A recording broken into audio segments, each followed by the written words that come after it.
In Season 3, we'd set the objective to challenge for the Premier League title, but little did we know we would win the whole thing. And not only that, we would dominate English football. We won the Carabao Cup, the FA Cup, the Premier League, and we'd reasserted Man United at the top of English football and had made history at the club.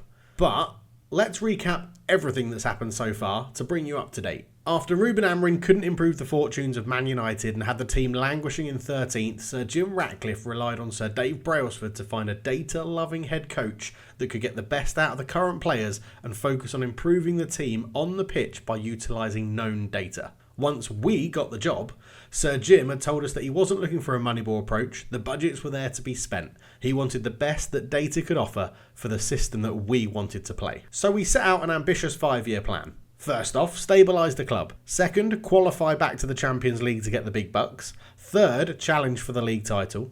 4, win the league title. And 5, win the Champions League. Season 1 saw us stabilise the club and finish a respectable 8th position as we set the team up in a formation that suited the data that we saw and what the players were showing.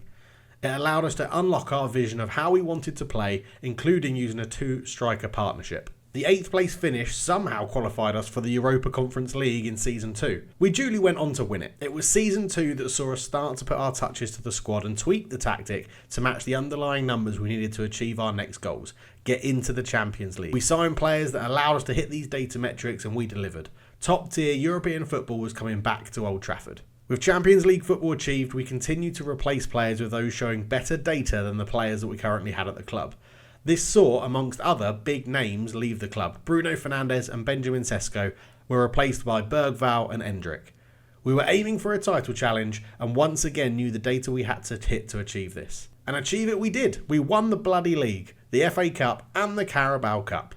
So here we are, Season 4, and we're doing something that's very, very tough in English football. Retain the Premier League and try and go very deep in Europe. So in winning the league, we'd actually achieved another objective a year earlier than planned. We scored the most goals, conceded the least, and had some standout performers during the season, none more so than new signing Endrick. He was second in the average ratings, third in the top goal scorer charts.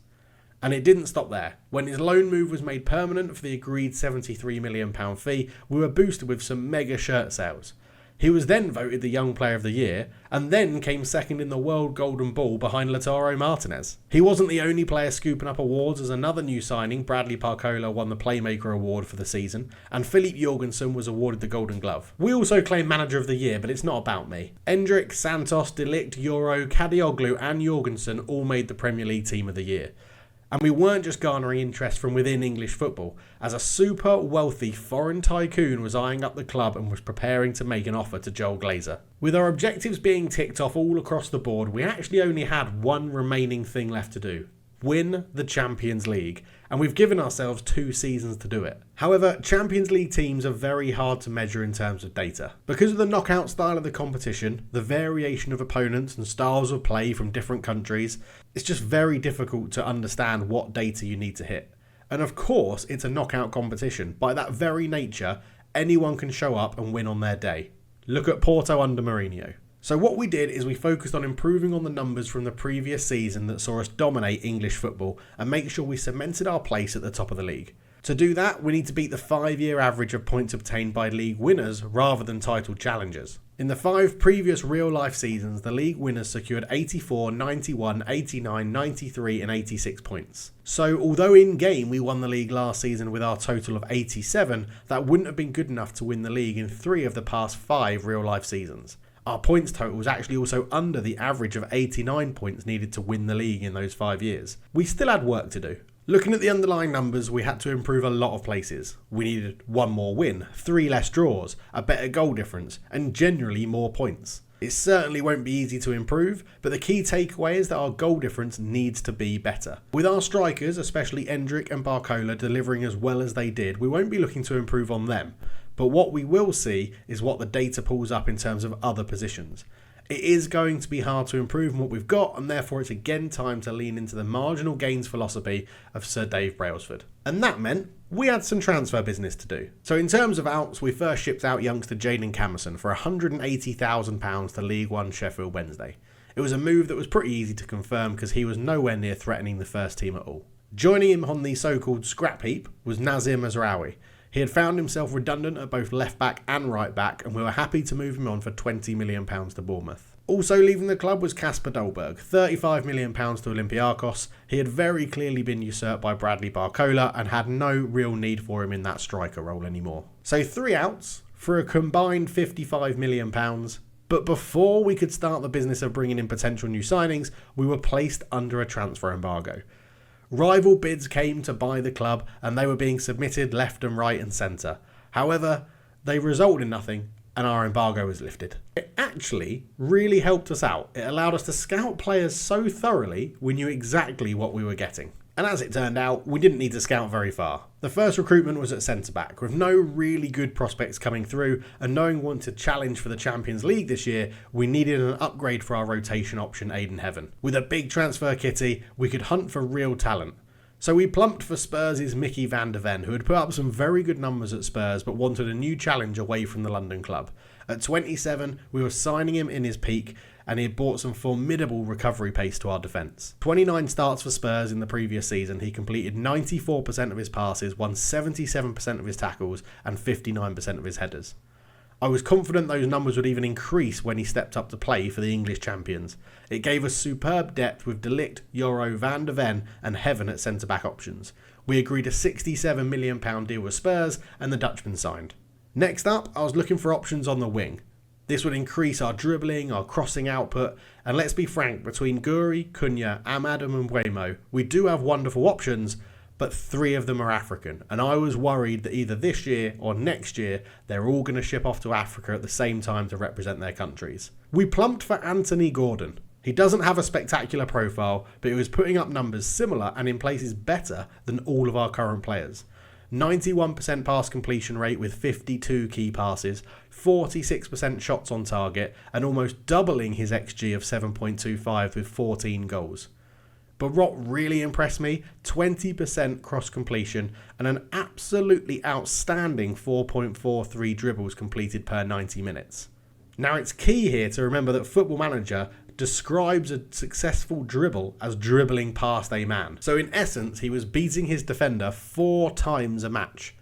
Defensively, he wasn't a slouch either, and he won 77% of his tackles. Gordon was another 27-year-old joining us and was in his peak years. £95 million was our outlay, and I think he's going to be bloody superb. So with the transfer window done, it was time to focus on the football, which had been going unbelievably well. We swatted away Liverpool in the Charity Shield with a double from Barcola. We had thumped Sheffield United 5-0, destroyed Burnley 4-1, beat Leicester 3-0 and smashed Leeds away from home 4-0. Before you knew it, we had tallied up a 20-game unbeaten run across last season and into this season when we completed a 2-0 win away at the Emirates over Arsenal. That saw us sit top of the table after 10 games, winning 9 and drawing only 1. In those 10 games, we had scored 28 and only conceded 5. We were on fire. And not just in the league, the Champions League had started better than anyone could expect. PSV were beaten 4-1, PSG were beaten 3-2, and Bayer Leverkusen were beaten 1-0. Once again, we were subject to a takeover bid, and this time it went through. Qatari officials bought the club from the Glazers and immediately invested £100 million into the club. Not that we really need it though, with all the winning we'd been doing, we were quite profitable. We ticked over from 20 games unbeaten. That soon became 30 games unbeaten when we beat Barcelona 2-1 in the Champions League, and at the halfway point of the season we still hadn't lost a game. 19 games played in the league, 17 wins and 2 draws. We were battering teams all over the place. The month of December saw us play 9, win 9. We scored 23 and conceded 6.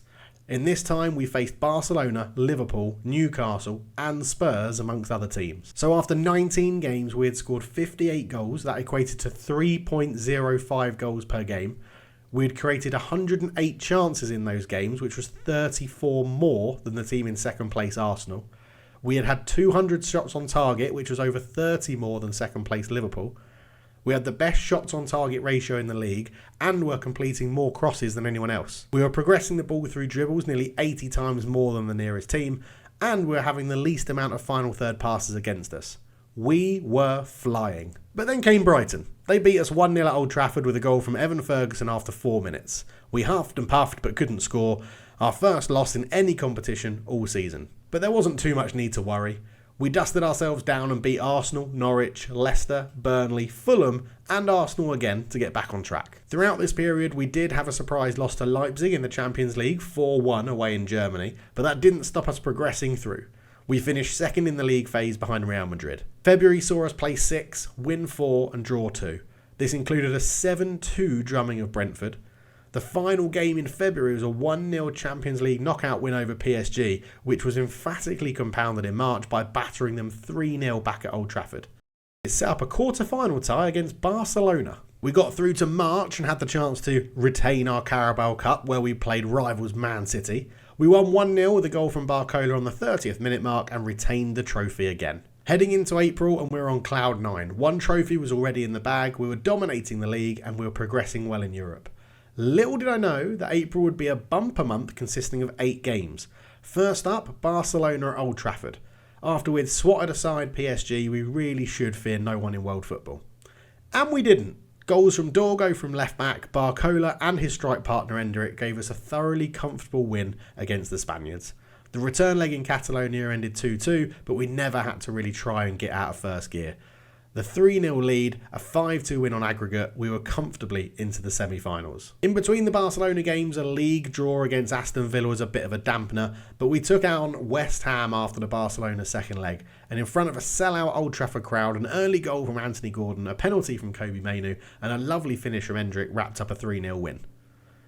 Now, why would I focus on a random game against West Ham? It took place on the 15th of April, because one day later, on the 16th of April, Liverpool could only draw with Newcastle. We were crowned champions again on April the 16th. With only 31 games played, we were named champions of England as our record stood at 31 games played, 25 wins, 5 draws, and just that one damn loss to Brighton. It was a monumental achievement, which we followed up with a 3-0 loss to Spurs. But who cares? We're the champions again. It was now full focus on the Champions League.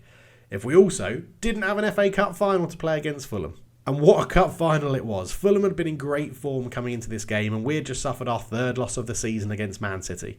The game was an absolute thriller all the way through. The first half was full of action but no goals. The second half made up for that. Roberto Piccoli gave us the lead on the 71st minute as we were cruising the game in terms of matchday stats. However, in the 87th minute, Yuri Alberto popped up for the Putney-based club to take us to extra time. We came out flying as Ahmad scored in the 96th minute and we continued to dominate the game. Patrick Dorgu found himself in a wonderful position and scored in the 105th minute, just before the half-time whistle into extra time. However, the first half in extra time wasn't quite done there. Dorgu this time found himself in the completely wrong position and turned the ball into his own net.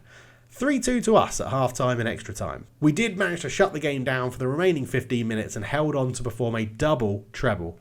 Back-to-back wins of the Carabao Cup, the FA Cup and the Premier League. It was absolutely incredible and another year of complete domination in English football. But back to Europe. The first leg was away from home at the Emirates. Victor Gyökeres, who had been on a 7-game run without a goal, naturally after 20 minutes opened the scoring against us. It was an incredibly even game, but Arsenal got a second goal through Calafiori and the game petered out. It was a 2-0 loss, and yes, we were playing youngster Naguashi getting a 6.8 rating after injuries to both Santos and Pugmil rolled them out of the game. So we were 2-0 down after the first leg. We knew we needed something big, and boy did we turn up. Back at Old Trafford, we left it late, but we do love drama. Armin Guerri came off the bench to score in the 82nd minute and gave us a chance with a tidy finish. 4 minutes later and we'd scored again. Matthias de Ligt popped up from a corner to give us the equaliser on aggregate. It was 2-0 after 90 minutes, 2-2 on aggregate, and we're heading to another bout of extra time. Disaster struck in the 113th minute when Mikel Moreno, who had come off the bench to replace a misfiring Gyökeres, scored. It was a dagger to our heart, an extra time winner, and the dream was over. Is what I would be saying if in the final minutes Matheus Cunha hadn't scored a dramatic late equaliser after a lovely 1-2 with Piccoli. Our substitutes had saved us as Guerri, Cunha and Piccoli had all come off the bench. 3-3 after extra time and we were heading to penalties for a place in the Champions League final. Arsenal went first and Saka stepped up and scored. Mbeumo was our first choice and tucked it nicely home. Odegaard scored for Arsenal and then Guerri scored for us. It was parity after 2 penalties each. Brazilian Martinelli stepped up and missed as he shanked his spot kick wide. Piccoli took full advantage, sending Raya the wrong way. Advantage United. Declan Rice slammed his penalty home, Mateus Cunha scored with ease, and the pressure was on Zubamendi. He had to score to keep Arsenal in it. He absolutely rattled the crossbar and the ball bounced out, and we had done it. A monumental battle where we triumphed into the Champions League final to take on Inter Milan and the World Golden Ball winner Lautaro Martinez. So, here we are. A chance to complete this data and stats-driven challenge 1 year ahead of schedule. One game in Italy against Inter Milan. At the Stadio Olimpico in Rome with a sold-out attendance, the formalities before kickoff got underway. The team sheets were released and Inter Milan, managed by Christian Chivu, lined up in a classic Italian 5-1-2-2. Key man Martinez was partnered by Thuram up front, Dumfries and Di Marco at wing-back would be the wide outlets. We lined up in our classic 4-2-2 system, with Mbeumo and Gordon given the nod over Ahmad, Cunha and Guerri. De Ligt, who had cemented himself now as club captain, was partnered by Yeni Loro because Van de Ven wasn't quite fully match fit after sustaining an injury towards the end of the season. Dorgu was preferred to Kadioglu because of his superb form in recent games. Barcolo and Endrick were the clear natural strike partnership. The players walked out to rapturous applause and the crowd was at fever pitch. Inter Milan had beaten Porto, Liverpool and Real Madrid to be here. We had beaten PSG, Barcelona and Arsenal. This was two giants that deserved to be in the final. So after the Champions League anthem had played, the game got underway. In a first half that produced no goals, it was clear from the outset that only one team had come to attack. We created goal-scoring chances but couldn't finish them off with goals. Chances came and went for a lot of our players. Bergval's free kick was deflected over by the wall. Endrick forced Lunin into a good save after a good passing move from the team, but there was a lack of quality from either team with both showing nerves. At half-time, Inter Milan hadn't mustered a shot all game. We had 8 attempts, only 3 of them had hit the target, but we were stifling the space for Milan's wing-backs and they couldn't get the ball forward to Martinez or Thuram. Into the second half and we were hoping for more of the same with some better finishing. An earlier chance came the way of Adam Wharton. After some good work from Dorgu, but Wharton could only put his effort into the side netting. Some fantastic work from Thiago Santos gave Wharton another chance, but his first and second shots were well blocked, and as we mounted the pressure onto Inter Milan's back line, surely they were going to crumble. Matthijs de Ligt's header from Bergval's corner was well held as Lunin was determined to keep hold of his clean sheet. 55 minutes gone, and Inter Milan had still not mustered a shot on Jorgensen's goal. Endrick played a short free kick to Mbeumo, whose shot drifted past the post, and it really looked like only one team wanted to win this game. Another Bergval free kick tested Lunin, but the goalkeeper saved well and pushed it round the post. 7 minutes later, Lunin produced another magnificent save to deny Bergval from another dead ball situation. With Lunin and his defence standing firm, we rung the changes. Cunha on to replace the strangely ineffective Barcola at the false 9 role. Ahmad replaced Mbeumo on the right, and Guri replaced Gordon on the left. After some good work from Dorgu and Wharton, Dorgu released a shot that was blocked and went behind for a corner.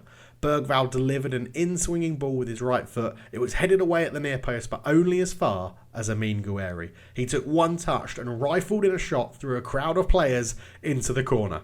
1-0 United, an absolute thunderbastard right in front of the United fans.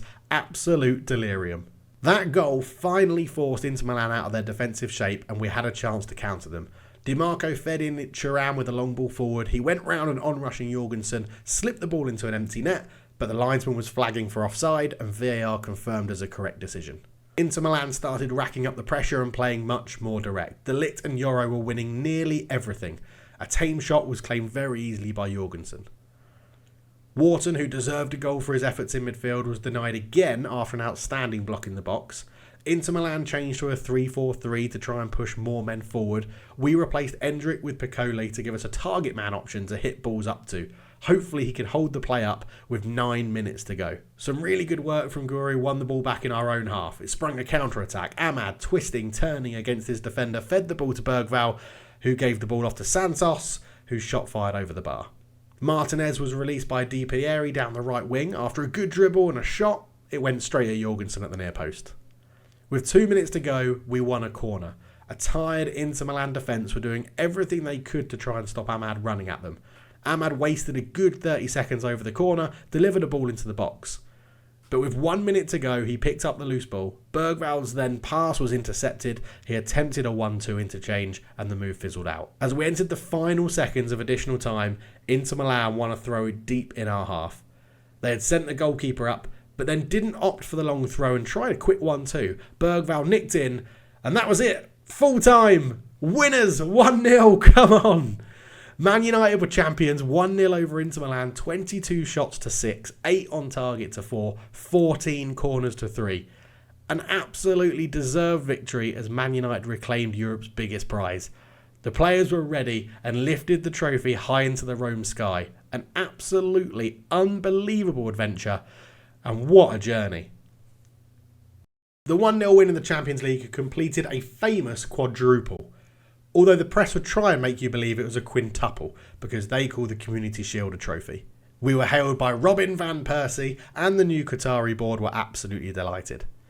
Within the Champions League itself, Endrick, Anthony Gordon, Dorgu, De Ligt and Santos all made the Dream 11. And so, a journey driven by data had seen us complete a truly remarkable journey.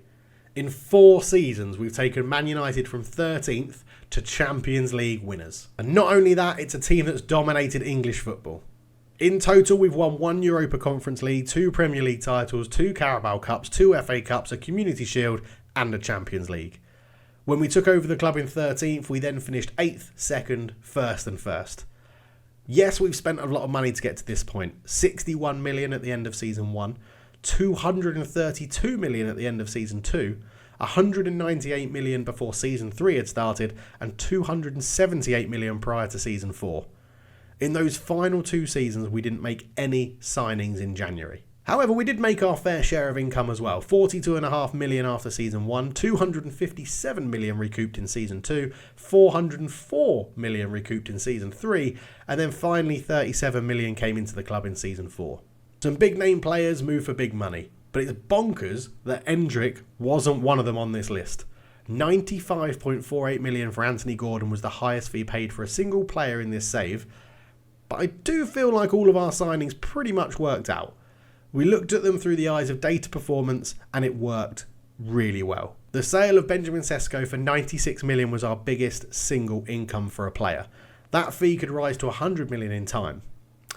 By the way, he was absolutely superb for Real Madrid. So there we have it.